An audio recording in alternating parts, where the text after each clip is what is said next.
Welcome, everybody, to another episode of AEW Unrestricted, the official podcast of All Elite Wrestling, which, as always, is sponsored by AEW Games. Casino. That's right. AEW Casino, and we, of course, let our video games expert and boss, the person running our video games, Aubrey Edwards, take it from here.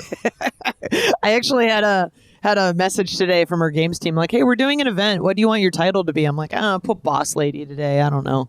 Anyway, AEW Casino available now on iOS and Android. You can jump in, play up to 12 different casino games. We've got a bunch of AEW people playing, so you might see us at a poker table. Check it out now. Speaking of checking out now, this is a great podcast. I'm excited we're doing this. We've got Mr. Charlie here today. How are you, buddy? Hello, I'm doing great. Yeah, wearing a Britt Baker shirt as we discussed ahead of time. Baker Skateboards. That's right. Baker Skateboards. Yeah. There we go. Charlie Ramone, who is the lead singer of the Ramones. And I wish. Yeah. You heard him on Blitzkrieg Bop. And Charlie, it's really great to have you with us. You are the current BTE champion as we record this. Unfortunately, I'm no longer. You're no longer. There's been a title switch. Switch. Okay. Yes. Okay. Didn't you lose it to Brandon Cutler in a table hockey tournament? I did. I didn't announce that I had retired just prior. I think I was very nervous going into that room. And I didn't want to say anything, but I had actually retired, so I didn't lose it technically. It was vacated. You just handed it over. Just vacated it. I get it. Yeah. Okay, so you're kind of like the great boxer Rocky Marciano. Never lost, just retired as champ. Very good. That's right. You're absolutely correct. What did it mean to you to become the champion, though? So this is actually very sad. That belt sat on display in my living room. I took it everywhere I went. So if I went to the gym, I actually packed it up, brought it with me in case anybody wanted to take a picture with it. My God. Literally everywhere. If I went on vacation or if I went back down to Tampa or anything, it was with me. I cleaned that belt. I took care of that. I babied that belt. And that's why it's such a sad thing that I lost it. I mean, like a true champion, you got to travel with the belt everywhere. So you're right. Sammy Vlog is here in California with me right now. It's been in all our appearances. It's been at every skate park we've gone to. It'll be out there today. Yeah. So I think we haven't touched on the elephant in the room yet, but what the hell do you do at AEW? It's my favorite question. I actually have a job title. You just do everything. I try to do absolutely everything I can. I'm a special projects manager, which your cinematic matches, anything that happens outside the ring, that's essentially what I'm in charge of. So doing all the coordination with that and kind of helping everything run smoothly. So getting guests in, helping set up everything, getting locations locked down, that type of stuff is what I do. And I love the security aspect. I love the props aspect. I love the artistic aspect. So I can't let any of that other stuff go. I even love getting monsters from Mr. Shivani. Thank you very much. And you are so good at that. You really are. Yes. That's the only thing I'm good at. I'd never asked for you to do this, but you took it upon yourself to do it, and it means a lot. It does. Thank you. By the way, when you came to AEW, how did that all start? When you got the job here? That one was so. Just to give you a brief history, I'd been a police officer prior to AEW, and with policing going the way it had been, I didn't see a good or a bright future in it. Sure. And discussing things with the department, I left and I went to Cody promptly the next day, and I said, "How do I get back into wrestling?" Ooh. And he said, "Go meet with QT. It's going to be a long road, and just get back in the ring, learn what to do, and hopefully the best happens. Wish me the best of luck." And that was it. I went with QT, stayed in touch with Cody, and eventually it came down to Tony Khan needing a prop.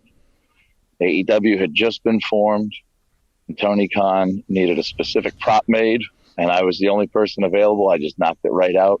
They appreciated my work, and then I never left. It's like that stray cat you feed. I just showed up every week. What was the prop? The prop was the now infamous Sean Spears chair. Oh. It was going to be, yeah. That one was supposed to be an unprotected chair shot to the head. So therefore, I wanted to make sure the chair could be safely used. Yeah, and it wasn't. Yes, that's Tony. That wasn't Charlie's fault, though. That wasn't Charlie's fault. I think Cody's addressed on a previous podcast. He told Sean to swing for the fences. Yeah. So. Yep. Yeah, he did. And Sean so you are absolved of guilt, my friend. Thank you. Thank you. A little bit of an interesting story. Sean walks up to me and Mox, who are hanging out near go position, and he says, "Can I see the chair one more time?" I said, "Absolutely." And the way he swung it didn't look right to me and Mox. And we said, "What are you doing with that chair?" And he says, "I don't really do this too often." It's like, oh shit. So Mox gave him a crash course. Gotta hit him this way. So it was good. He went out there, he tried. And luckily everybody survived. Oh, yeah. Took a couple stitches, but they survived. Yeah. So Charlie, you mentioned back into wrestling. You obviously had done some wrestling. And so how did you know Cody? Cody was, while policing, we got a lot of overtime. And you could elect to either have extra pay or extra days off. And I would elect for the extra days off, and I would go to every wrestling event that I could. So Long Beach, 2017, New Japan, any Ring of Honor over at Center Stage in Atlanta, any of those events I would always try and go to.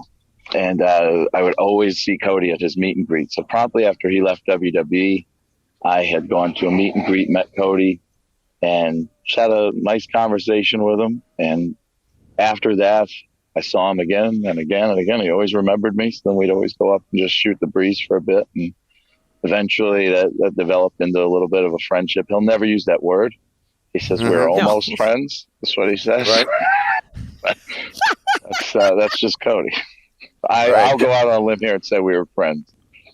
So one of the, I don't think people understand like the full scope of props you do. Like one of my favorites was the trophy for the women's tournament. Very, very clean, classy look. I think the most visible one is your Sammy cue cards. So Sammy's not that creative and his handwriting's not that good. I just want to put it out there right now. It's all Charlie. Charlie's there to put him over. It looks great. I'm curious, what is the most interesting prop or object you've been told to acquire or make? As far as acquisitions, there's a lot that you haven't seen that I've had to turn down. Ooh. Probably one of the weirdest ones was the turkey for the Thanksgiving episode. Tony did want a giant egg and a turkey, and because that was a little bit out of my scope and I had a lot of stuff to do, that got delegated to another group of people. And when that didn't get accomplished, I remember Tony sitting there talking to me saying, I was told it just couldn't happen. He says, how on earth could it happen in 1985, but it can't happen in 2020 or 2019? I got no clue. Thankfully, I didn't have to stay on that project. That would probably be one of the weirdest things that I have to either make or acquire. A giant egg and a turkey costume for someone to pop out of the egg wearing. Like the gobbledygooker. Yeah, I didn't want to say it. But yeah. Well, that's part of wrestling history, good or bad. Yeah. So you, the props that you do, and I know wrestling is on many levels. Rush to get this done. Throw this together now. How much of an advance notice do you get in putting together those cue cards? Because you have the penmanship that does that. You write them up. And how does that come to you? I mean, that turnaround time quickly sometimes? In some cases, it's been as little as like 30 minutes. Usually it's when the production call happens. So At least I have a couple hours notice. 2-3 hours notice, and I have enough time to get enough cue cards and start writing everything. Because when it comes to Sammy's, while they're all not home runs, I do have a little notebook, and I sit there and I write all his promos out, and I try and get myself in a zone. I usually sit in the little Miller Lite booth at the stadium that's not operational because it's quiet, because no one hangs out there. And that's it. I just write them all out. I'm surprised to hear that you don't do the cue cards in your office, which is it's like a boiler room inside Jacksonville or inside Daly's place. Yeah, I needed just a place to work, and I had asked Jackie, the woman in charge of all of that facility. She's a hardworking woman with a lot of responsibility. Jackie's great. Jackie set me up with this boiler room and a locker room bench and a chair. So I had to hunch over to write down on this bench, but that was my spot. I got a cactus, and I got a mug, and I made it look as much as I could like Mick Foley's boiler room back when he was commissioner, and that was my spot until everybody else realized, wow, this is a nice little spot, and then they started putting all their stuff, and it usually was just me and Darby. That's it. I lost that spot right away. I want to ask a question. Like we've kind of touched on it, but haven't really dove into it too much. But I think like you do so much behind the scenes, and we all appreciate everything you do, but you're getting a lot of camera time specifically on Sammy's vlog as this boy band crazy person who went to jail, former champion. Like it's your character arc is quite impressive. So I'm curious how your involvement with the vlog started, and if you can talk at all about kind of your involvement with the vlog behind the scenes. Sammy eventually, or Sammy would talk to me about the vlog when we were on the road, when we were traveling. And there was that instant where he drove a tank to a certain pay-per-view, not ours, and put that on the vlog and got a lot of heat for it. So I pulled him aside and said, that can't happen again. Had a long talk with him, and then I would just have little bits of involvement as far as just behind the scenes, say, hey, that's probably a good idea. That's not just input. And eventually he needed me for one thing. He says, I want to incorporate a fan into this bit, and I want to say that I'm getting heat. And then we wrote out something. It was the open to one of the episodes.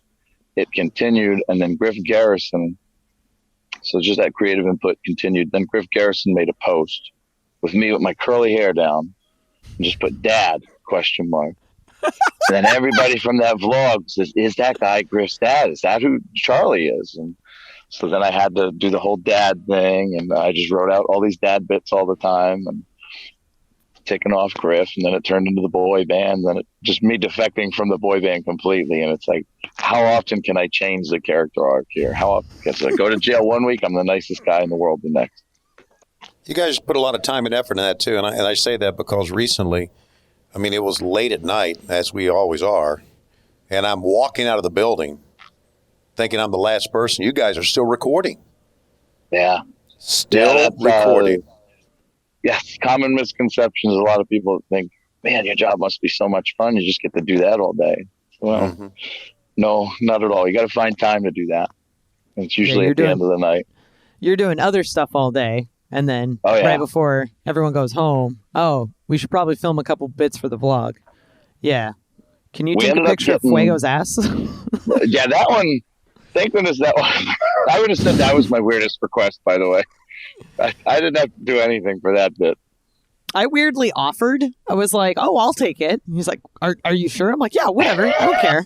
It's wrestling. Everyone wrestles in their underwear anyway. Fuck it. It's true. Yeah. You're absolutely take one for the team, man. Yeah. We're talking with Charlie, Jack of all trades at AEW, star of Sammy's vlog. Coming up, we're going to talk a little bit about wrestling and your background.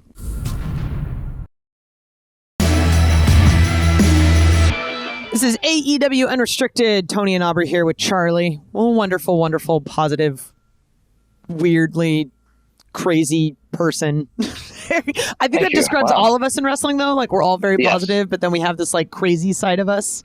So I don't know. I think it all just kind of comes out on camera. Anyway, so you had mentioned a little bit about getting in contact with Cody and all this sort of stuff. But when did you discover wrestling? Single digits. I remember at 9 going to school for career day saying I'm going to be a professional wrestler. I dressed up in what best clothes I had and portrayed the role of Ric Flair because he was always dressed so nicely. And I had a microphone made of tinfoil, and I got in a lot of trouble because we weren't the richest family, and I wasted that tinfoil. So my mom was very angry with me, but it was worth it because I wanted the world to know, yes, I'm going to be a professional wrestler. Making props at 9 years old. Right. Yeah. So one of your favorites growing up obviously was Ric Flair. Had any other favorites? Absolutely. Macho Man, Jake the Snake. Jake the Snake probably being one of the most influential. So to be able to work with him now, it's absolutely amazing. I did a promo for Sammy a while back going into Blood and Guts, and I wanted it to be as dark as possible. Sammy went through it, and I'm trying to tell him, look mean, which his mean doesn't look very mean. And Jake's sitting there reading it, and it was such a compliment to me to have Jake just look over and say, hey, you got some problems. You're messed up. And I was like, that's great. Thank you so much. Wow, what an honor. I can get that guy to pop. I accomplished a lot. Tully's another one, by the way. Oh, Tully's great. Tully is, yeah. So you trained to become a wrestler, right? You how much ring time have you had? Actual matches, not much. Most of which were actually spent in the later years. So QT and I did a lot of stuff in Georgia. Right. Nothing amazing. I didn't win any awards. Right. But in the early days, it was a lot of the small companies in Florida when I was 15, 16 years old, and these guests would come in, Sandman, any ECW guys that did extra stuff that came in. I always wanted to see them. I always wanted to be part of that. So the idea at 15 was if I could get thrown into barbed wire, if I can get hit in the head with stuff, I'm golden. And that's what's going to get me in. Mick was getting big in WWE and ECW was taking off. So yeah, throw me off of buildings, hit me with cars, all that stuff. We're golden. I don't need to learn how to wrestle. I just need to learn how to do that. So that's what carried me through for a bit. Yeah. Oh boy. Yeah. So I want to touch on your background as an artist, because a lot of the things you make are very beautiful and very visually stunning. And whether it's handwriting, whether it's actual artwork. I know I handed you the little panel we had for Abaddon at the Fan Fest. I'm like, hey, can you make this cool? Like, I don't know what to do, and it was all bloody and shit. It was great.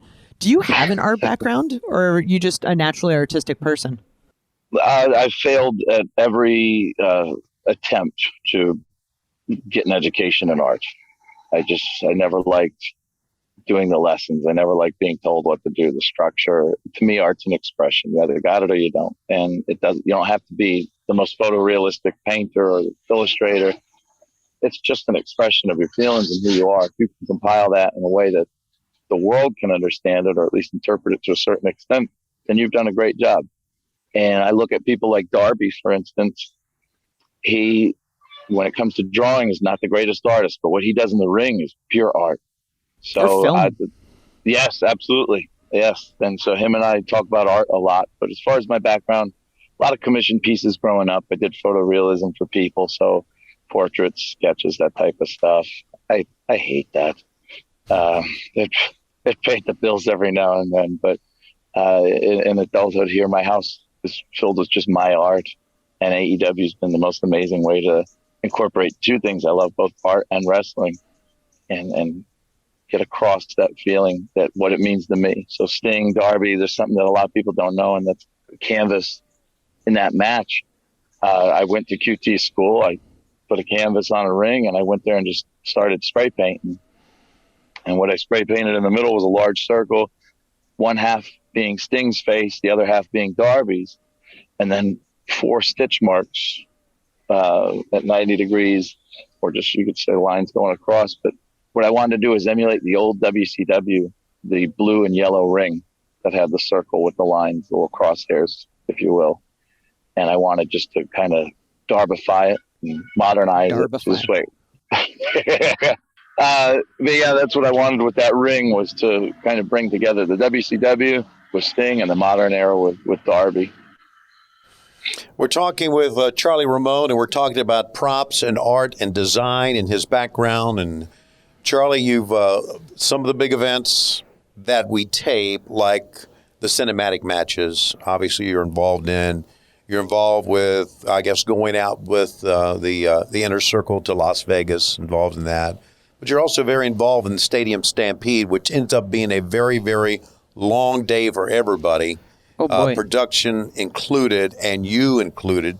Talk about your involvement in Stadium Stampede, because there's a lot that we see in Stadium Stampede that you help or that you built, help do. If I had to really give a proper share of credit for Stadium Stampede, I would say Chris Dispenza and Jess Palumbo.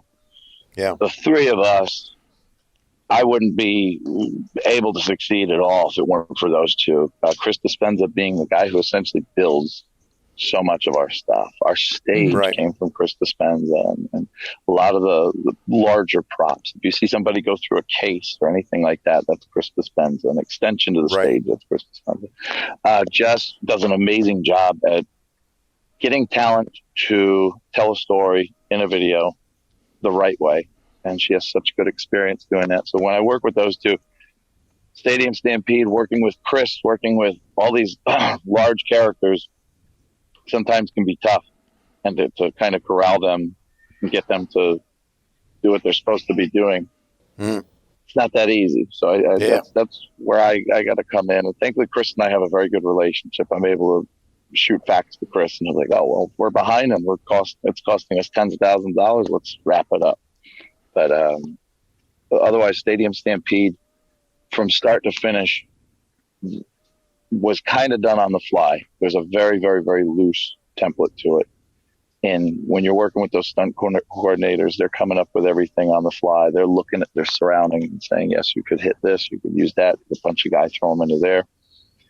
So a lot of it was written without advance notice. So that means if we do that again, we definitely have to have a good game plan going in so it doesn't become a day and a half endeavor, and we can knock that out. I remember distinctly you and I standing on the football field at 2 a.m. in the morning going, how do we improve this next time? Yes, you're absolutely correct. Yes, which was an improvement from the year before. So we're on the right track.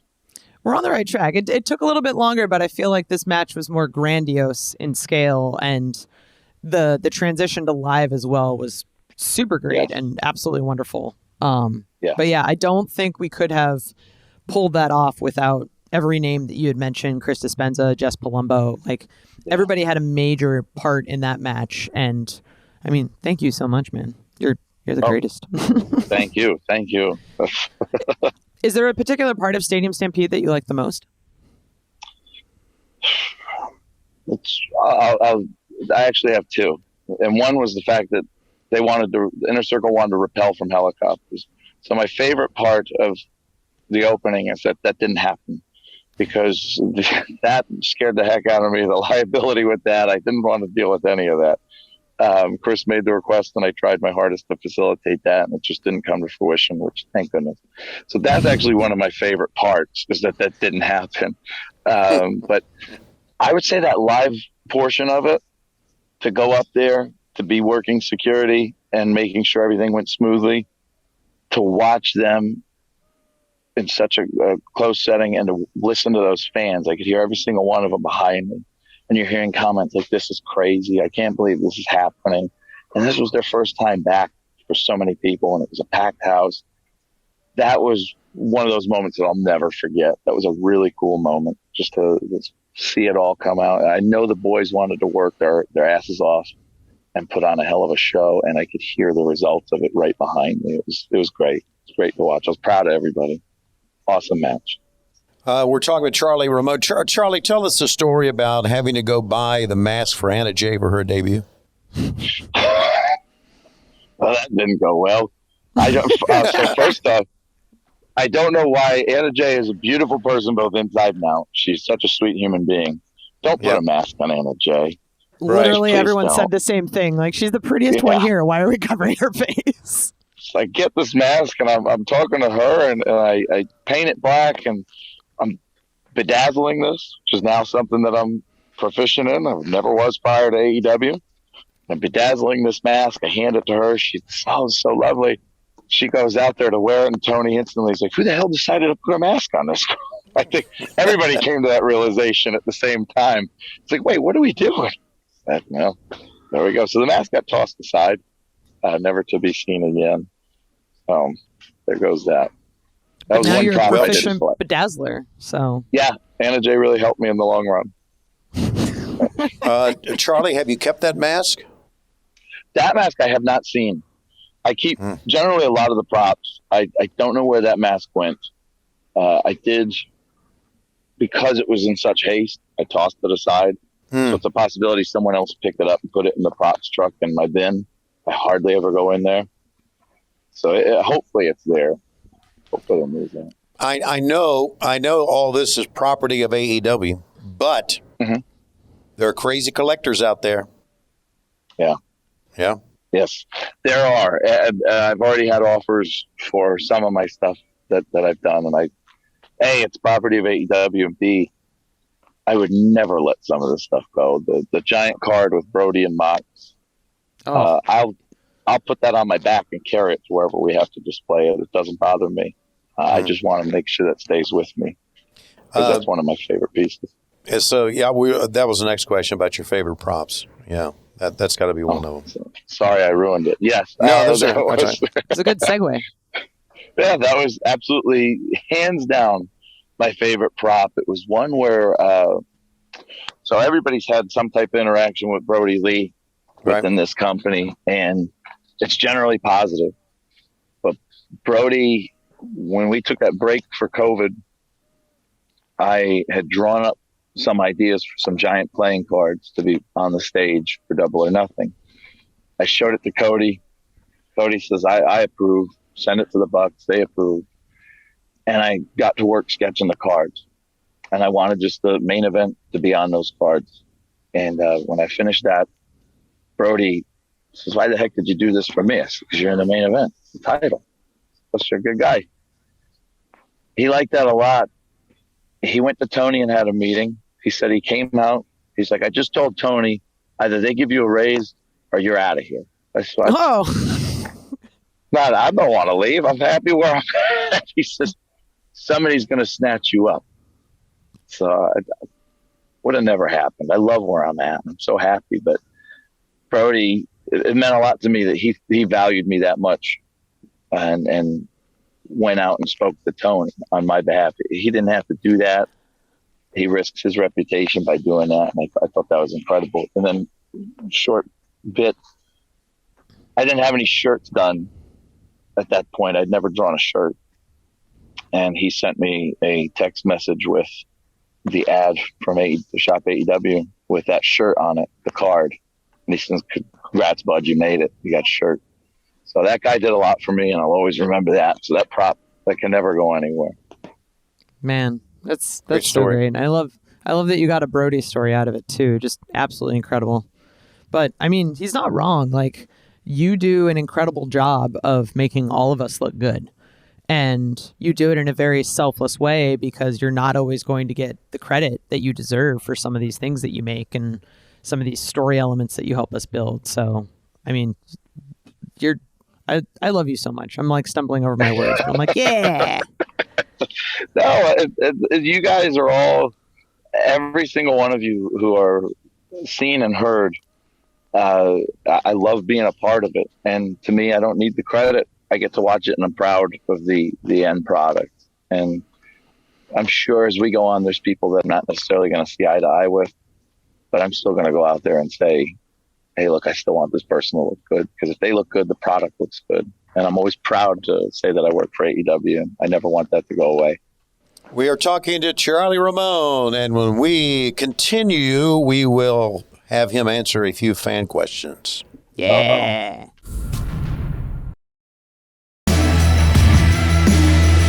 AEW Unrestricted, Tony and Aubrey here with Special Projects Coordinator and Proficient Bedazzler Charlie.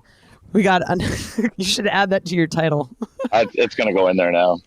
proficient bedazzler? Proficient, I think, is the key word. It's not expert bedazzler, but proficient. Just I can get the job done. Right. We got a lot of fan questions out on Twitter. I'm sure lots of people are excited to learn more about you. Toru Yano fan account. How much pride do you take in being the people's champion on the vlog? And is the door still open for Kathy Kelly if she comes calling, or have you moved on? I knew this crap would come. It's a styrofoam belt, but I go to these signings with Darby and Sammy. I'm very good friends with them. I do stuff with Cody, especially when he does meet and greets. And when people walk up and they want to say hello, it means the world to me because I've been in their shoes. And if I can be a connection between them and Cody or them and Sammy and them and Darby, then so be it. I'll facilitate that role all day. I love it. And Kathy Kelly, I don't know. I think that ship has sailed. Okay. Well, that goes to our next question. Brian wanted to know how has being on Sammy's vlog impacted your life? And I think you've kind of answered part of that, but you can expand on it if you want. Absolutely. It's a little surreal. People recognize you, especially at the events. But I'll go to the gym and people come up and say, hey, you're doing a great job. They don't even watch AEW. They just know Sammy's vlog. And it's because certain people reposting it, certain people putting it in their stories, or go watch my friend Charlie. And it's the fact that I can write it, the fact that it's me acting it. It's awesome to hear people come up and say, oh, I'm proud of you. Oh, that was funny. Great job. And it's that nice expression against the artist and me coming out and saying, all right, good. I can act a little bit and people actually enjoy it. Question from Aubrey Edwards on Twitter. I'm curious if you're going to end up selling your own merch. There's this request for it. Yes, it's happening. I'm drawing stuff up now. This trip has been very busy keeping up with Darby. But once I get home, I'm going to start it's just been rough idea after rough idea. I'm going to start sketching a lot more stuff out. It's coming. Charlie merch. You got a number one buyer here. I'm definitely on board. Awesome. At Javier Pe on Twitter wants to know, Charlie, how does it feel signing 8x10s now that you're a major star on BTE Dark? So okay, this guy is being a pain in the ass. It's the Sammy vlog. It's not BTE Dark. BTE and then Dark. I don't sign 8x10s. Anyone who knows me knows I sign Post-its. That's okay. it. That's all I sign. I don't know why they keep calling it BTE Dark, because you guys are winning the ratings wars. So, oof, not last week. We've been around before, right? I think what was it, like the week that Sammy Vlog got more views than BTE? All of the Dark Order guys were like, "Well, that's because we weren't on it." Like, yes. Everyone feels very protective of their spot on the blog. Yes.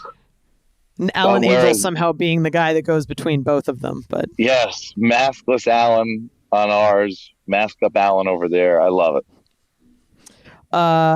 Question from MJF Scarf on Twitter. That's right, MJF Scarf has its own Twitter account. How proud of you are your son, Griff Garrison? I love my son. I tell him all the time. He doesn't respond. I know he loves me, and that's all that matters. I'm proud of him. I'm very proud of him. He goes out there and he does tag team thing. He's got his little buddy Brian with him. And I'm proud of him. They got Julia. They're killing it. He's going to grow up to be a great man someday. I just can't wait to see that happen. I love when parents are proud of their kids. Yes. Yeah, I'm sure it means the world to Griff. Speaking of which, yes, you should be proud. You got great kids. Yeah. We're not expanding on that, huh? Okay. Nope. Got a great daughter. Okay. Okay. You know, I do. Thank you. Yeah. Thank you. I do have great kids. I know you know a number of them. Katron Gbot. This is from Katron Gbot. Wants to know, how much convincing did it take you to, first of all, be on Sammy's vlog when it started? None. Sammy's a good kid. I'd do anything to help him out. So I let Lance Archer throw me through glass. I'll go on Sammy's vlog. Totally fine. That's actually like break from the Twitter questions. That's something I want to touch on. You've had a couple on-screen cameos on AEW. Any in particular? I mean, you get thrown through glass. You've worn a Dark Order mask. I think you've been involved with like spoilers. You've been involved in a lot of the Britt Baker stuff. Like, how do you enjoy the role of being on TV? And is it Baker? Yes. Is it like how does that all happen when it's like, hey, we just need somebody, let's have Charlie do it? How does that work? That was one of my favorites. Lance in Norcross asked to start beating up an extra on the way out every time. And that's just what he does. So he's just going to beat you up one day. And I said, yeah, if you throw me through glass. Otherwise, no, you're not beating me up. He said, we waited enough time. And he comes out and he says, hey, I talked to production. I got to throw somebody through glass. I'm just like, shit, I guess it's my time, isn't it? I said, yeah. So I geared up, was ready, and he threw me through that glass, and the spotlight cut right as I went through that glass. So you barely see the figure of a human being going through that glass. And I don't realize it because there was a sheet. It was the breakaway glass, but there was a sheet that they couldn't remove that held that glass together. And they said, you might just have to run through it. So I'm ready. I'm ready to sprint. Yep. And Lance says, I'll tap your shoulder and just go. And I do. I sprint, flip through that thing. Big piece gets stuck in my head, both here and wow, because I just ran so fast through it. It's meant to just break away. But I go through there, I flip. And the greatest thing, I just see Jake as I'm bleeding on stage. I can already feel the blood coming down. I look up, and here's Jake the Snake standing over him. He's shouldn't have messed with my boy, and then just steps over me and then proceeds to go to the ring. I mean, that was worth it. That part was cool.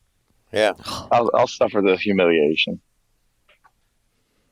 We're talking back to these sort of questions. Yeah, we're talking with Charlie, Charlie Ramone, who is not only, we found out, a bedazzler, a props guy, a great guy, making sure you got your monsters, your energy drinks. We now found out he's a great stunt man too, as well. Yeah. Careless and reckless, yeah. Former police officer, I think former substitute teacher at one time. Yeah. You have my props for that, man. I'm not going to deal with anybody else's kids. No, sir. Congratulations for that. So, what is the best thing about working in AEW? Wants to know Anxious Cowboy on Twitter. I don't feel like I work. Darby and I had this talk last night. We were out somewhere and we got invited, and I just looked at him and I said, "You're technically working." He says, "No, I'm not. We don't work. We never work." That's a good point. So we love what we do. I don't feel as if I've worked a day in this 2 years plus. It's all just been such a great ride. You leave home or you're with your friends, you go on the road, you're with even more. So that's the best part. It's just the whole experience in itself. I love it. Just feels like every day you're just playing. So, be sad on Twitter for Charlie. He says, "My champion." Who are your top 3 painters or artists?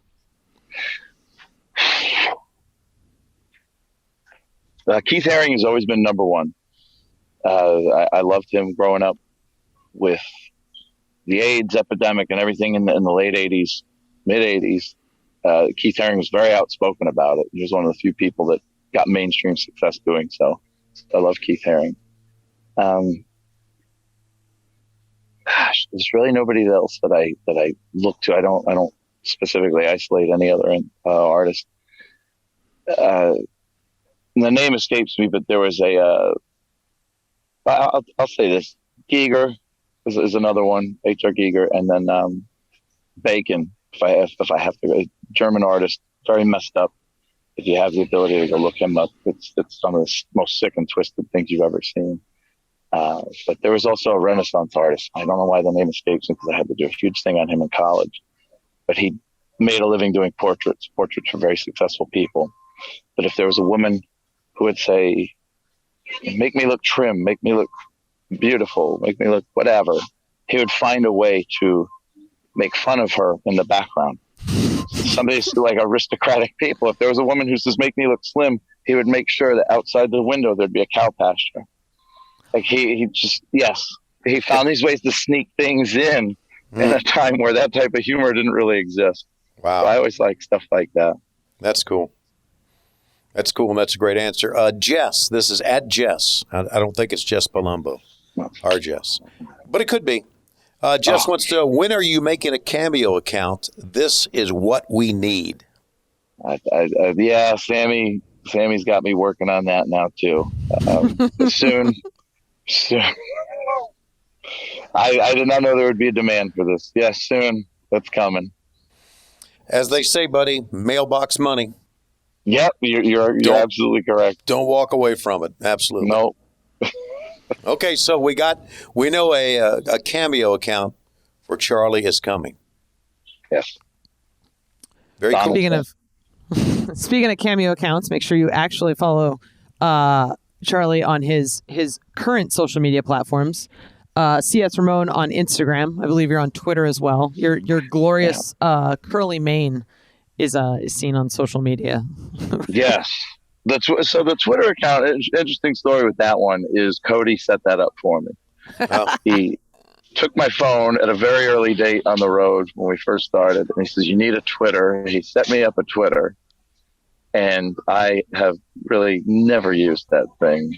He, being the one who set it up, used to go on and make posts for me, and they were never good. So they were always getting wrestlers' names wrong and making me look like an idiot, but that was supposed to be to encourage me to use it. And I just maybe put a picture on there every now and then. So the best way is Instagram. That's the best thing to follow. Absolutely. You've got some good stuff on there too. Thank you. Thank you, Charlie. Oh, that's it. That's my cue. All right. No, yeah, that is your cue. Okay. That's your cue to make. One final question from at Tony Schiavone 24. What is Tony Schiavone's favorite brand or flavor of Monster? Fiesta Monster. Fiesta. Got it? Ultra Fiesta. Yes. You're the man, Charlie. Thank you. I know you too well. Yeah, man. I drink too many of them. Yeah, same here. We got a problem. I know. Listen, backstage, the monsters and the bangs that are consumed. Woo! Insane. Yeah. It's insane. It really is. AEW is run on caffeine. Yes, it is. Big time. Okay. Once again, Instagram at CS Ramone. CS Ramone. Follow Charlie there. And be sure to listen to our AEW Unrestricted podcast. How much does it cost, Aubrey? It's free, FREE free. You can get it every Thursday morning wherever you get your podcasts. Please leave us a rating and review. And if you prefer to consume your podcast with your eyeballs, we've got video versions of the podcast that go up on YouTube Monday mornings. Just search AEW Unrestricted and you can find us there. Look at Charlie's beautiful face. Yes, we got Elevation coming your way on YouTube on Monday nights. We have Dark on Tuesday nights. Wednesdays, we're on TNT, and that is Dynamite, 8 o'clock, 7 Central, when the NBA is not bumping us around. And soon to come, AEW Rampage. And that means Charlie got a lot more work to do. That's okay. I'm excited. Yeah. And there's also the BTE and Sammy vlogs, Monday and Tuesday, respectively. All right, very good. That's right. Vlog Wars, man. They're full effect. That's right. It's happening. Charlie Ramone, thank you again, buddy. It's always good talking to you. You do a great work. Thank you. This was great. Thank you very much. Okay. And my name is Tony Schiavone. My name is Aubrey Edwards. Thank you so much for tuning in, guys.